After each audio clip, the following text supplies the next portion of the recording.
It is a difficult place, but it is the most beautiful place to exercise democracy. You know, it's not just what we do here, it's how we do it. We do it openly, we do it regularly, we do it vigorously, and we do it collaboratively.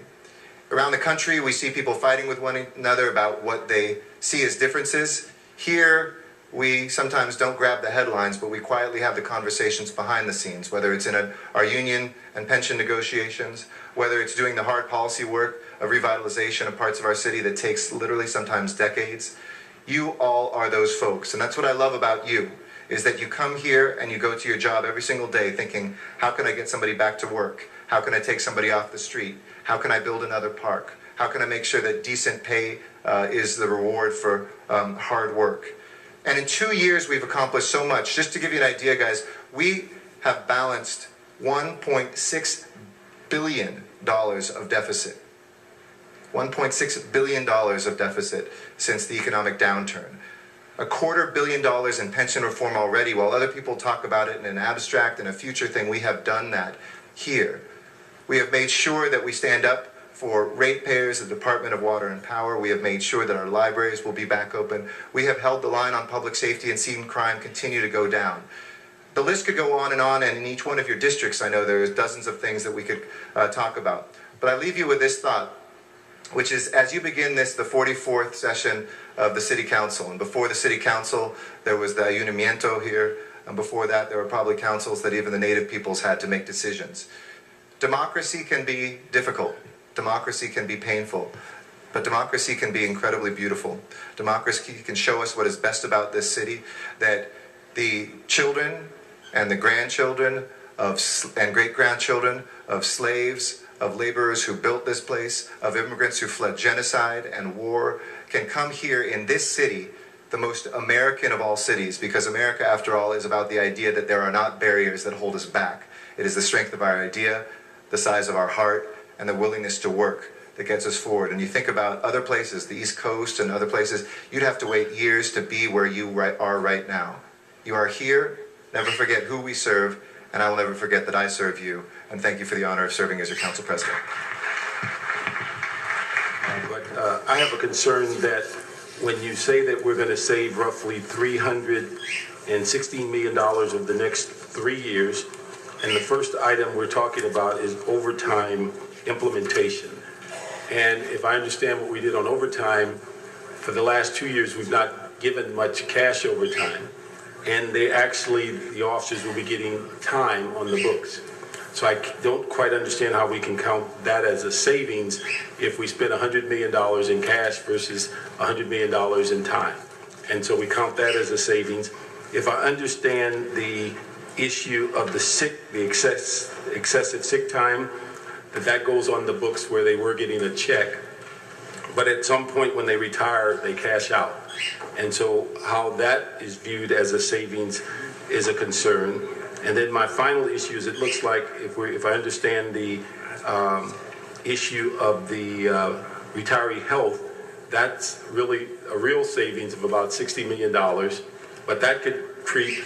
If people opt in, it could drop depending on how many people. So where we're talking about $316 million, from my perspective, we're starting with 60 real and a couple $100 million that we're basically giving people time, but counting it against dollars. And maybe you could, in fact, Ray, let me ask you this is I like to throw them in cycles here, but my fourth question is, isn't this the same dollar value on overtime that we took out of the budget because it was bringing the deficit up artificially, but then we took it and then counted against a savings?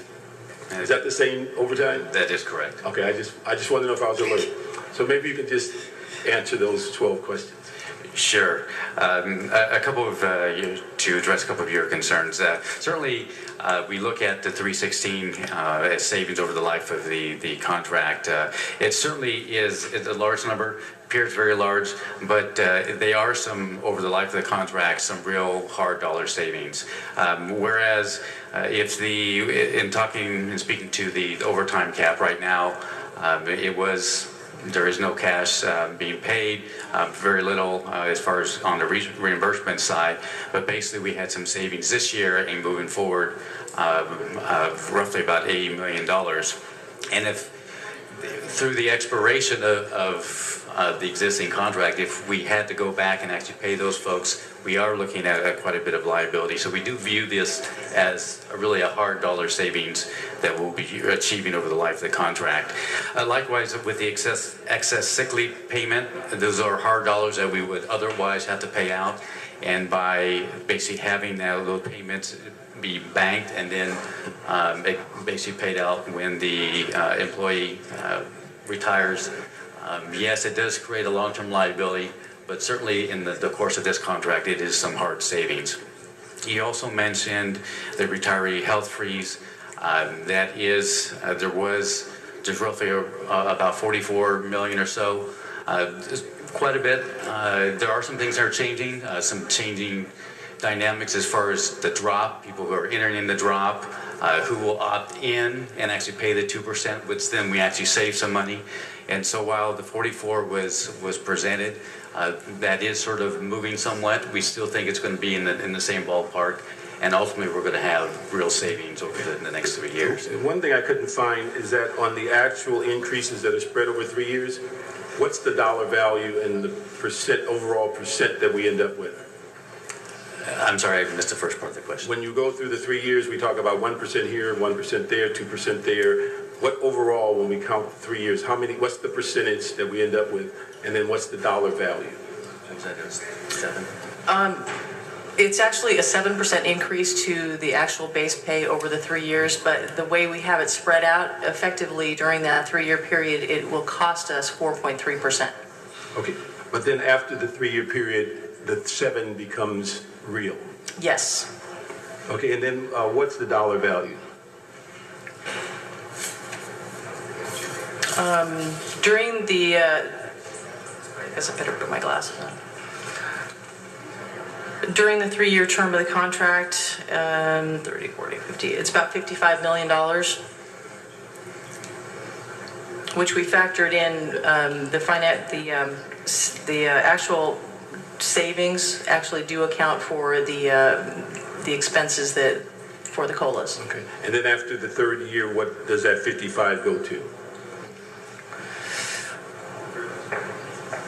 It'll be about $80 million. And that 80 million, is that factored into the perceived $316 million savings? No, it is not. Okay, so the issue is that, again, if you just go by Bernard Park's philosophy and say the overtime and the sick time are not real savings, and you get to basically the health care, about 60 million, and then we're going to spend 80 million for pay raises, you could come out really about a $20 million deficit as opposed to a savings. Well, as I've disagreed with you in EERC, I do believe that... No, just the Bernard Park's premise, that's all. Yeah. So just yes, remember, it's a Friday. under your accounting, yes. Okay, thank you. Thank you, Mr. Parks. Mr. Garcetti. To look at that over time, it is a way of kind of amortizing over time without reducing the number of hours we have of police officer coverage. We will have to pay that, but it's easier to do that over years rather than doing it in a single year. And that was a conscious, hopefully, decision, but an important reminder for us that we're not out of the woods yet. People call it a deficit. It's not a deficit because deficits are something you roll each year, but we have a gap each year between what we expect to come in and what our current costs are. So yesterday or 2 days ago, the bond markets responded extremely favorably, the lowest rate we've ever had for our borrowing that we do at the beginning of the year, 27 basis points, which means about 0.25%, almost free money, lower than the county's rate. So to be clear, in layman's terms again, while it's $24 million of raises, there's more than $24 million in savings that will offset that and continue to close that gap. It represents our police officers stepping up and being a part of what we've called shared sacrifice here, what we expect out of ourselves, out of our civilian employees, out of our firefighters, etc. This, in your mind, as the budget minders of the city, will not put us in a more difficult situation, and it is their fair share. Correct. In essence, what you said is true. Is they are paying for those COLAs with other concessions. All right. Colleagues, I would ask for your approval today. I want to thank our negotiating team here at the table, done a really great job, and those that they faced on the other side of the table from the Police Protective League for their diligence in seeing this through and making sure that we do have something that, you know, whenever I've gone to a lot of different employee meetings, I know that they didn't need me for any of the ratification meetings that the PPL had, but certainly our city employees, or some of our city employees, sometimes say, hey, civilians over here are getting off easy. Hey, how about police officers? Hey, how about the firefighters? Everybody believes nobody else is sacrificing. For those of us that have the eagle-eye view, we can see that everybody is. We appreciate that. It is necessary for these difficult times. It shows real leadership, and I urge you to move forward with this contract today. It will put us in continuing strong financial footing, and I want to thank our CAO for doing a great job of helping us negotiate and close this deal as well. Thank you. Let's go ahead on this item then, and please open up the roll, close the roll, and tabulate the vote. 11 ayes, 1 no. Okay, that is approved.